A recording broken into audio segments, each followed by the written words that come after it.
जय माता रानी की, जय अम्बे मैया की। Hello friends, Radhe Radhe. मैं सुनीता झारिया, बहुत बहुत स्वागत है आपका मेरे चैनल पे, डेली ब्लॉग चैनल भक्ति भाव में।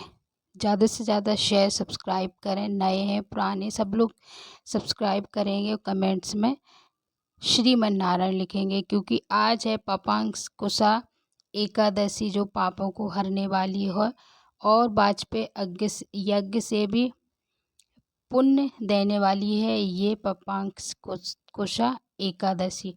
तो आज सुबह ब्रह्म मुहूर्त में उठ के घर की साफ सफाई करके मुख्य द्वार की हम पूजा करके और प्रभु के लिए जल भर लेंगे हम, स्वच्छ जल, क्योंकि सुबह 6:30 बजे हमारे यहाँ नल आ जाते हैं, वाटर सप्लाई।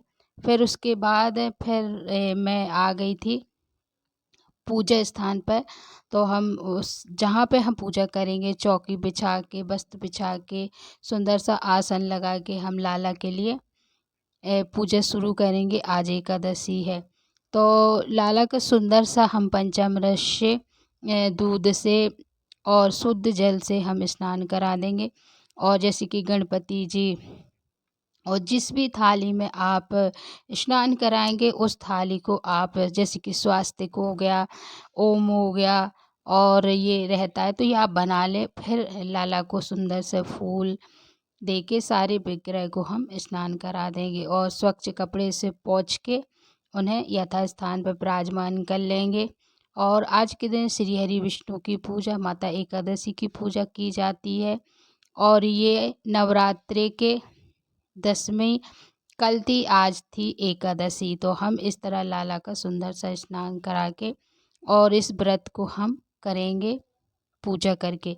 और आप लोग ज़्यादा से ज़्यादा गुणगान करेंगे, ज़्यादा से ज़्यादा आप लोग नाम उच्चारण करेंगे। और हाँ, आज के दिन आप लोग चावल वर्जित रहते हैं, तो तिली से आप प्रभु की सेवा करेंगे।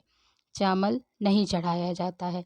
तो दूध दही पंचामृत बना के, पंचामृत में दूध दही चीनी घी शक्कर, ये 5 चीज़ें मिलके पंचामृत बनता है। तो हम और जितने भी विग्रह हैं ना, सबको अच्छे से पोंछ के इत्र की सेवा दे के लाला को आज के दिन खुद भी पीले वस्त्र धारण करें और लाला को भी सुंदर से पीले वस्त्र धारण कराएं। ये नए थे पर पुराने धुल के ही आप लाला को सुंदर सा श्रृंगार करें। फिर लाला को आसन दे के विराजमान करेंगे और साथ ही साथ श्री हरि विष्णु की विग्रह मूर्ति जो है, तो हम उनको भी विराजमान कर लेंगे।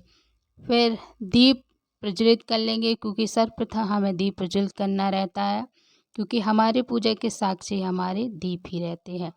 तो श्री हरि विष्णु की फ़ोटो है मेरे पास, तो मैंने वो विराजमान कर ली फूलों का, तिली का आसन देके, क्योंकि आज सफ़ेद तिली का प्रयोग किया जाता है इस एकादशी पे।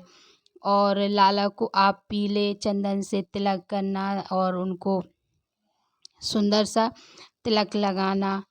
और दीप अब हम प्रज्वलित कर लेंगे और दीप का मंत्र आता है, आप लोग ज़रूर करें। और हाँ, इस एकादशी में आप लोग अगर अखंड दीप जलाएंगे तो अति उत्तम रहेगा। और जब तक पूजा हो रही, जैसे कि 2-3 घंटा तो जलना ही चाहिए दीपक। इतना तेल घी आप डाल लें, घी नहीं है तो आप लोग तिल का तेल अवश्य जलाएं। धूप दीप से, सुगंधित चीज़ से, फूलों से लाला का हम पूजा करेंगे। और अब हम वस्त्र रूपी मौली चढ़ा देंगे, जनेऊ चढ़ा देंगे। सर्वप्रथम हम गणेश जी की पूजा करेंगे। तो हमारे मंदिर में जो गणेश और लक्ष्मी की मूर्ति है, तो हम उसी की पूजा कर लेंगे। तो वस्त्र रूपी श्री हरि विष्णु को और दीपक पे हम चढ़ा देंगे, क्योंकि आप वस्त्र नहीं चढ़ा सकते तो ये मौली वस्त्र रूप ही रहता है। और आपके पास जनेऊ है तो ठीक है, और नहीं है तो आप लोग तिली छिड़क के भी आप ये उसका काम करेगा, तो ये आप कर लेंगे। और साथ ही साथ सुंदर सा हम श्री गणेश जी का पूजन कर लेंगे, क्योंकि हमारी जो विग्रह हैं लक्ष्मी गणेश हैं, तो हम उनका तिलक से और पूजा करेंगे। सुंदर सा जितना हो सके आप लोग फूलों से सजाएंगे, क्योंकि जितना फूल हम चढ़ाते हैं ना, उतने ही सुंदर भवन और उतना ही सुंदर ही हमारा मंदिर लगता है। तो आपके पास है तो ले आएँ। तो ये सारे हमारे घर पे ही फूल मिल गए थे आज, और कुछ पीले। और आज के दिन फल का, मीठे का, मिश्री का, दूध का भोग लगाया जाता है।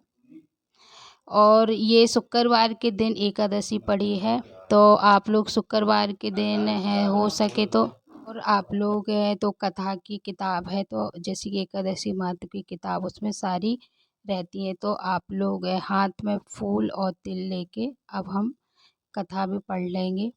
कथा पढ़ना अनिवार्य होता है, क्योंकि कथा सुनने से और पढ़ने से आपको सारे पापों की मुक्ति मिलती है। तो आप लोग कथा कर लेंगे, और कथा के बाद आप लोग हवन करना। हवन के बाद ही आप फिर सुंदर सी हम आरती करेंगे। तो ये कथा अगर है तो आप लोग कमेंट्स बोलेंगे तो मैं कथा भी आपको वीडियो डाल दूँगी। तो इस तरह जब कथा हमारी पूर्ण हो जाएगी, तो ये जो तिल और फूल लिए थे वो प्रभु के चरणों में डाल देंगे।